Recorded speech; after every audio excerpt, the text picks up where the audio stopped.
네, 지금이 이제 때가 이 마지막 때죠.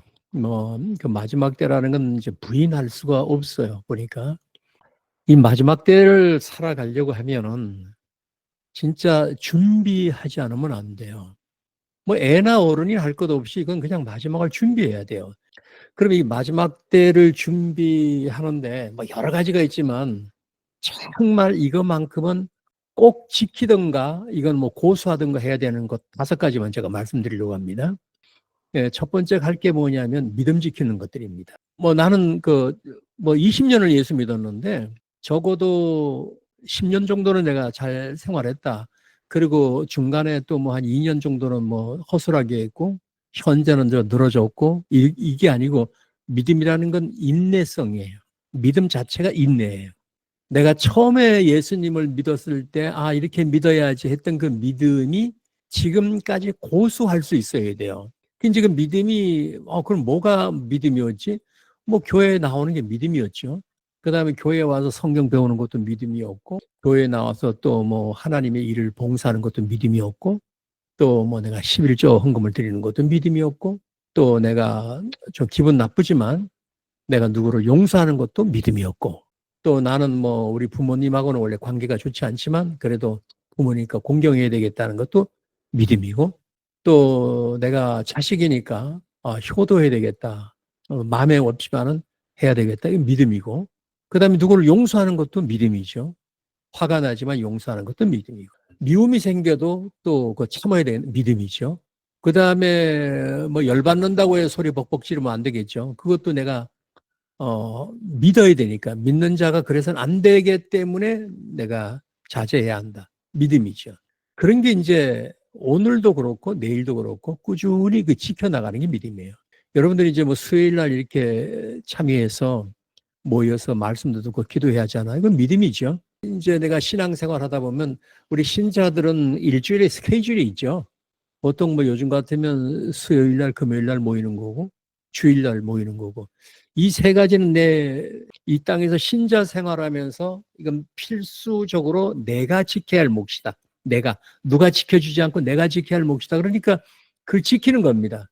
그러니까 뭐 주일 날 어떤 중요한 미팅이 있어도 웬만하면 내가 물리칠 수 있으면 물리치고 지키려고 하는 것이고, 그냥 할 수만 있으면 그걸 지키려고 하는 겁니다. 인내를 가지고. 이랬다 저랬다 하지 않고 지키려고 하는 겁니다. 그게 이제 믿음 지키는 거죠. 그 다음에 또 이제 그 믿음 지키는 것 가운데 하나가 이 문화가 자꾸 바뀌니까 이 문화 속에서 빠져들어가지 않도록 내가 지켜야 되겠다. 옛날에 문화라는 건 단순했는데 지금 문화가 다양해서 어느 부분을 그 문화를 따라가다 보면 내 믿음이 깨질 때가 오거든요. 그러니까 이제 그 문화 따라가는 것도 내가 판단해서 이거는 내가 따라갈 문화는 못 된다 싶으면 이제 지키려고 하는 거죠. 그게 문화예요. 그 다음에 이제 요즘은 시대가 너무 변화되잖아요. 너무 빨리 변화되기 때문에 옛날 것을 그대로 가지고 지키기가 굉장히 어렵거든요. 그렇지만은 내가 신앙생활할 때 보통 우리가 한 3년, 5년 정도만 신앙생활하면 신자들이 신앙생활하는 뭐 루틴 같은 그런 게 있단 말이에요. 꾸준히 지켜줘야 돼요. 그걸 지키다 보면은 내 가장 가까운 사람이 내 믿음이 어떤 것이 보이잖아요. 아, 저 아무개는 직장 생활하는데 쟤는 신자인 것 같아. 뭐 하는 행동을 보면 신자인 것 같아. 뭐 수요일 날 되면 9시 되면은 그 시간을 내서 교회에 참여하려고 하고, 뭐 주일날 되면 교회 나가려고 하는 거 보니까 그런 것이 이제 꾸준히 인내를 하고 믿음을 지키다 보면 한 몇 년 동안 내 옆에 있는 가까운 사람들이 나를 알아요. 저 사람은 이 부분은 건드려주면 안 되겠다. 왜냐하면 사람은 상대 싫어하는 걸 잘 안 하려고 하잖아요. 특히 내가 저 사람과의 관계를 유지하고 싶을 때는 그 사람의 프라이버시를 다 침범을 잘 안 하려고 그래요. 뭐 나하고 원수질 사람이 아니라면 할 수만 있으면 그 사람에 대하여 그래 영역을 침해 안 하려고 해요. 만약에 가까운 사람이 있는데 내가 신자인 줄 뻔히 아는데 야 오늘 너 교회는 가지 마. 뭐 또 오늘 너는 그 시간 좀 빠지면 안 되니? 이런 것은 나한테 엄청나게 무례한 짓을 하는 거죠. 내 인격을 무시한다라고 봐야 되겠죠. 만약에 내가 누구랑 이렇게 가까이 지나고 내 사회생활을 가까인 사람인데 그 사람이 뭘 좋아하는 걸 내가 알아요. 그럼 그 좋아하는 걸 내가 거다가 물 뿌리지 않죠. 야, 그거 좋아해서 뭐 하냐? 그런 소리 안 하죠. 내가 싫어해도 그거 참 좋네요. 칭찬을 하죠. 마찬가지입니다. 우리가 신앙생활의 믿음을 내가 꾸준히 믿음을 지키고 인내하는 생활을 가질 때 어느덧 내 주변의 사람은 나를 알아요. 내 믿음이 꾸준히 갈 수 있는 인내의 믿음을 가지고 있어야 자기 믿음을 보호받습니다. 대부분 우리가 믿음이 파괴되는 거는 외부에서부터 파괴될 때가 많잖아요. 내 믿음을 파괴한단 말이야. 뭐 가까운 사람이 있는데 내가 믿음이 분명한데 여보게 오늘 뭐 우리 딸 결혼식인데 올래? 오늘 11시야. 그 소리 진짜 안 합니다. 못 합니다. 워낙 믿음이 패턴이 일정하면 저 사람이 신자인데 아무리 가까워도 내 딸 결혼식 11시 어떻게 오라 그러지? 고민은 그쪽에서 하지 우리가 고민 안 해요. 근데 여러분 대부분 신앙생활 하다 보면 그런 청탁받아서 고민하시는 분들 꽤 많던데 그건 믿음의 이 정체성을 보여주질 않았기 때문에 그렇습니다. 오락가락했기 때문에 상대가 이 사람 해도 되겠구나 해서 오늘 뭐 11시 우리 뭐 딸 결혼식인데 뭐 와주게 이런 말을 하는 겁니다. 그러니까 그 믿음을 지켜야 할 필요성이 마지막 때는 꼭 필요합니다. 이 믿음 때문에 좋은 일이 생길 수도 있고 이 믿음 때문에 마지막 때는 핍박도 생기게 됩니다. 자, 그 두 번째는요. 말씀을 붙잡는 겁니다. 다시 말해서 말씀을 지키는 것이에요. 요한계시록에 보면은 그 말씀을 지켰기 때문에 그리스도와 함께 왕노릇 한다 그러잖아요. 말씀을 지킬 줄 알아야 돼요. 우리가 하나님의 어떤 말씀을 읽다가 받았어요. 예수님께서 성경에 이 말씀을 하시는구나. 그러면 그 말씀을 내가 들었으면은 그걸 지키려고 하는 거예요. 아까는 믿음을 지켰다면 지금은 말씀을 지키려고 하는 겁니다.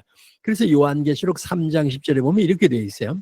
내가 나의 인내의 말씀을 지켰은즉 내가 또한 너를 지켜 시험의 때를 면하게 한다. 이렇게 되어 있어요.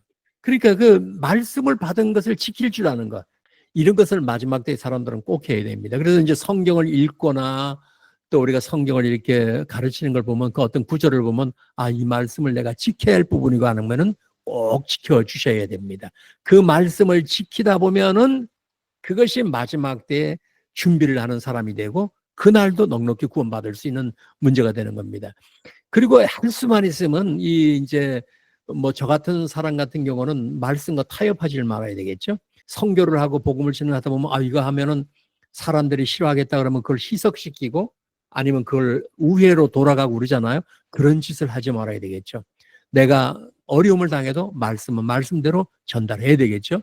자, 그 다음에 세 번째는요. 우상 숭배를 끝까지 거절해야 됩니다. 이제 마지막 때는 우상과의 싸움이에요. 한국 사람들은 절간에가 절하고 뭐 제단 쌓고 이제 이걸 우상이라고 하는데 그보다 더 큰 우상이 이제 마지막에는 짐승이에요. 이 짐승이 우상입니다. 여러분 좀 감이 잡히지 않습니까? 요한계시록 14장 9절에 보면 이렇게 돼 있어요. 또 다른 천사 곧 셋째가 그 뒤를 따라 큰 음성으로 이르되 만일 누구든지 짐승과 그의 우상에게 경배하고 이마나 손에 표를 받으면 그도 하나님의 진로의 표를 받으시리라. 그러니까 마지막 때의 우상은 한마디로 경제입니다. 경제 활동을 못하면 죽잖아요. 그런데 아마 우리가 그때까지 이 땅에 있으면 짐승이 활동하는 시대에 이 땅에 있다면은 뭐라고 해야 될까요? 진짜 완전히 죽으면 죽고 살면 살아야 될 겁니다. 경제를 못하니까 내가 죽을지언정 우상에게 절은 수 없고 우상에게 경배할 수 없다. 그러니까 마지막 때의 그 전쟁은 그리스도인들은 짐승과의 싸움이에요. 짐승의 표를 받으면 살고 받지 못하면 죽고 그겁니다. 자, 이제 이런 것이 마지막 때의 큰 전쟁이 되는 거죠. 그 다음에 이제 네 번째는요, 성령 충만 기도하는 겁니다. 다시 말해서 성령 충만은요, 여러분들이 영으로 생각할 때도 많이 써야 된다는 거예요. 영으로. 내가 육체적으로는 막 이쪽으로 가고 싶은데 영으로는 더 쉽게 말하면은 몸은 그쪽을 원하는데 이 속에서 원치 않는 게 있어요. 근데 왜 여러분 좋은 음식을 보면 막 먹고 싶잖아요. 좋은 음식을 먹고 싶은데 이 속에서 안 받아지는 거. 뭐 그와 비슷한 겁니다. 그러니까 마지막 때는 성령 충만이라는 건 영으로 살아볼 수 있는 그런 기능을 항상 좀 연습을 할 필요성이 있어요. 이제 예를 들어서 아침에 운전대를 잡고 이제 회사를 갔다고 할 때 잠깐 기도하잖아요. 저를 인도해 주세요. 그런데 갑자기 안에서 뭔가 허락지 않는 맹기 답답한 것을 느껴질 때가 있어요. 그건 영이에요. 그건 영이다 생각하면 돼요. 오늘 뭘 하려고 하는데 했는데 기분이 안 좋아. 내가 좋아서 했는데 기분이 안 좋은 거 있죠? 그럼 그거에 대해서 곰곰이 영의 인도를 따르는 연습을 해야 돼요. 그 영이에요. 그 영을 따라 기도하는 것. 그래서 누가복음 21장의 마지막 때 사는 사람들에게 이렇게 경고해 있어요. 예수님이. 이러므로 너희는 장차올 이 모든 일을 능히 피하고 인자 앞에 서도록 항상 기도하며 깨어 있으라 하시니라. 이 영적으로 기도하라는 겁니다. 영이라는 건 이제 좀 이해하시죠? 그렇지 않고 우리가 기도하면 원고 가지고 기도하는 거 똑같죠. 어저께 했던 게 똑같이 뭐 내 원하는 대로 기도하는데 영적으로 기도하는 것. 이런 것을 하다 보면은 우리가 마지막 때를 준비하는데 잘한다고 봐야 됩니다. 마지막 5번째는 이 복음 증거의 사명을 끝까지 해야 됩니다. 예수 믿는 사람들은 반드시 복음 증거해야 돼요. 여러분들 요즘은 때가 여러분들이 좋아서 전도하기가 참 좋습니다. 지금은 전도하면 되잖아요. 내가 뭐 어디 가서 말로 이게 말 안 해도 인터넷으로 전도할 수 있잖아요. 이거 엄청 좋은 시절이거든요. 이거 전도하는 겁니다. 이 전도를 하는데 마지막 때에 우리가 반드시 해야 할 것은 마태복음에 이렇게 기록이 되어 있어요. 이 천국 복음이 모든 민족에게 증언되기 위하여. 지금까지 천국 복음이 모든 민족에 증언될 수 있는 방법이 없어요. 우리가 뭐 베트남 가서 복음을 전할 겁니까? 뭐 유럽 가서 전할 겁니까? 한국에서도 전 세계 복음을 증거할 수 있거든요. 지금이 그때거든요. 모든 민족에게 증언되기 위해서 온 세상에 전파될, 온 세상에 전파할 때가 지금 역사적으로 이때만큼 좋은 때가 어디 있어요? 영상 하나만 만들고 뭘 쓰면 전 세계인들이 다 볼 수 있는데요.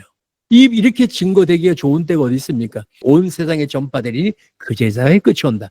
그러니까 마지막 복음을 증거하는 건 저는 이렇게 생각합니다.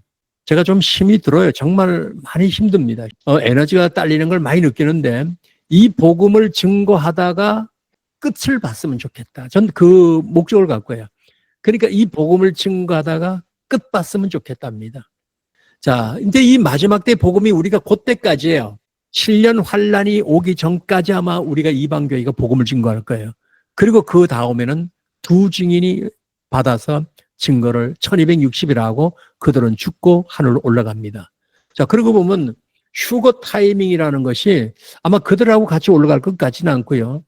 7년 환란 전에 오지 않겠는가? 그래서 환란 전에 휴거가 올 거라고 기대하고 있는 겁니다. 마지막 시대에 사는 우리가 꼭 5가지만큼은 지켜야 되겠다. 제가 오늘 그걸 말씀드렸습니다.